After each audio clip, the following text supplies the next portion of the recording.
Hi friends, welcome to blooming roses.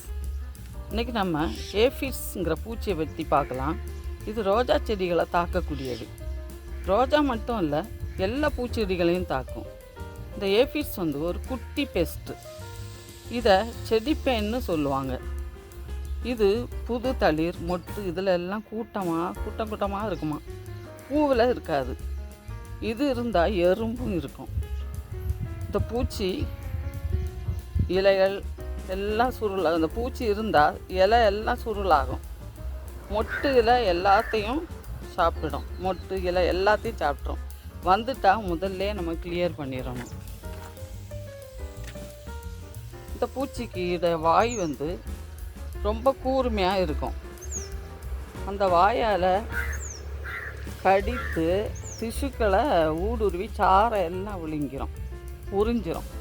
இதனால் செடி தன்னுடைய சத்து நீரெல்லாம் இழந்துடும். செடி ஸ்ட்ரெஸ் ஆகி வீக் ஆயிரும். இந்த நிலமையில் இந்த செடியை வேறு பூச்சி கூட ஈஸியாக தாக்கும். இந்த பூச்சியிலேருந்து இனிப்பான ஒரு ஹனி டியூன்னு ஒரு இனிப்பான திரவம் சுரக்கும். இந்த திரவம் ஒட்டிக்கிடும். செடியில் ஒட்டும் தன்மை கொண்டது. அதனால் இலை தண்டு செடி மேலெல்லாம் கருப்பாக உறையும். அதனால் ஒளி தடைப்பட்டு ஒளிச்சேர்க்கை, அதாவது ஃபோட்டோசிந்தசிஸ் பாதிக்கப்படும். இலைகள் எல்லாம் மஞ்சள் ஆயிரும். மொட்டு உதிரும். பூ எல்லாம் வெளிரி போயிடும். செடி டல்லாகும். கவனிக்கலைன்னா செடி பட்டு போயிடும். இந்த சூழ்நிலையில் இந்த செடி எப்படி நம்ம காப்பாற்றுறது? செடி அடிக்கடி செக் பண்ணணும். பூச்சியை பார்த்தா நசுக்கி கொன்றணும். இந்த சமயத்தில் ரொம்ப உரம் கொடுக்காதீங்க. பூச்சியை அட்ராக்ட் பண்ணும். எறும்பு வராமல் பார்த்துக்கிடணும். ஹனி டியூன்னு இனிப்பான திரவம் இருக்குன்னு சொன்னேன் இல்லையா? இதுக்காகவே எறும்புகள் பூச்சிகளை பாதுகாத்து மற்ற செடிகளுக்கும் கொண்டு போகும். இப்படி தான் அது பரவும்.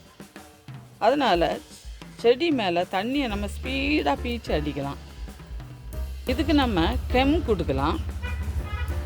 அல்லது 1 பங்கு ஒயிட் வினிகர், அதை நம்ம 3 பங்கு தண்ணியில் கலந்து செடி மேலே நல்லா ஸ்ப்ரே பண்ணணும். நல்லா பீச்சு அடிக்க வேண்டியதுதான். இதை ஈவினிங் டைமில் நீங்கள் கொடுங்க.